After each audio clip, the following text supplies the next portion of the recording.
Un bûcheron un jour donna un coup si fort sur le tronc d'un arbre que sa hache lui glissa des doigts et tomba dans un lac tout proche. La hache disparut dans les profondeurs des eaux. Le pauvre bûcheron venait de perdre son outil de travail. Plus d'outils, plus de bois, plus d'argent, plus de quoi nourrir sa femme et ses enfants. Il a commencé à pousser des lamentations. À ce moment-là, l'eau du lac s'est agitée, s'est entr'ouverte, et sortit un vieillard à la barbe ruisselante. « Bûcheron, cesse de te lamenter, ta hache n'est point perdue. » Et le vieillard à la barbe ruisselante a plongé au fond du lac. Il est remonté, est apparu avec une hache en or. « Est-ce ta hache ?»« Non, a dit le bûcheron, ce n'est point ma hache. » Le vieillard à la barbe ruisselante à nouveau a plongé dans les profondeurs du lac. Il a réapparu avec une hache en argent. « Est-ce ta hache ?»« Non, a dit le bûcheron, ce n'est point ma hache. » Une troisième fois, le vieillard à la barbe ruisselante a plongé dans les eaux du lac. Il est apparu avec une hache en bois. « Est-ce ta hache ?»« Oui, c'est ma hache, c'est mon outil. Que tu en sois remercié au génie des eaux. » « Ton honnêteté sera récompensée. Tu peux garder ces trois haches, celle d'or, celle d'argent et celle de bois. » Le dimanche suivant, jour du Seigneur, jour du repos, ce même bûcheron se promène auprès de ce même lac avec sa femme. Il marche si près du bord que sa femme glisse, tombe dans le lac et disparaît dans la profondeur des eaux. Ni elle ni lui ne savaient nager. Le pauvre bûcheron se met à se lamenter. « Ma femme, ma femme s'est noyée, j'ai perdu ma femme. » Les eaux se sont agitées, se sont entr'ouvertes, et le vieillard à barbe blanche est apparu. « Bûcheron, cesse de te lamenter, ta femme n'est point perdue. » Le vieillard à la barbe ruisselante plonge au fond des eaux du lac et en revient avec dans les bras une femme d'une beauté plus belle que Jennifer Lopez. « Est-ce ta femme ?»« Oui, a dit le bûcheron, c'est ma femme. »«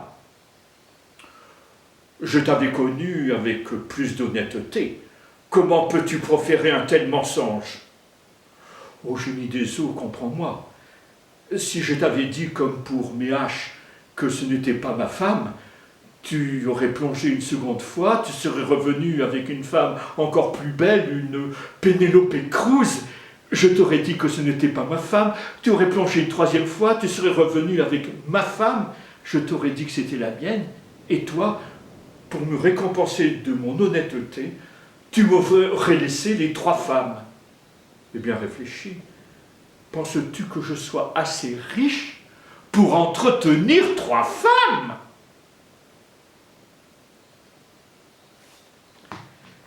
Et du côté de La Fontaine, qu'en est-il des trois haches ?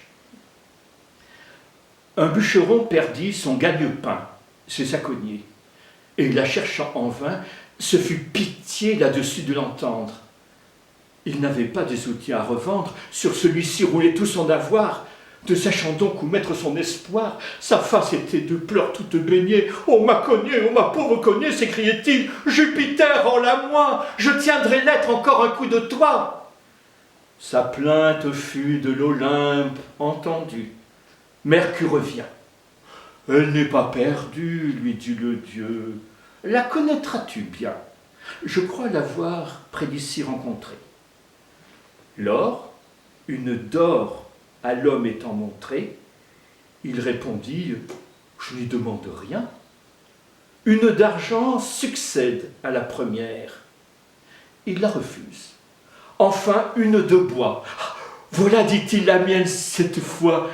Je suis content si j'ai cette dernière. » « Tu les auras, dit le dieu, toutes trois. Ta bonne foi sera récompensée. En ce cas-là, je les prendrai, dit-il. L'histoire en est aussitôt dispersée. Et beaux qui ont de perdre leur outil et de crier pour se le faire rendre. Le roi des dieux ne sait auquel entendre, son fils Mercure au criard vient encore, à chacun d'eux il en montre une d'or. Chacun eût cru passer pour une bête, de ne pas dire aussitôt « la voilà !» Mercure, au lieu de donner celle-là, leur en décharge un grand coup sur la tête. Ne point mentir, être content du sien, c'est le plus sûr. Cependant, on s'occupe à dire faux pour attraper du bien. Que sert cela? Jupiter n'est pas dupe.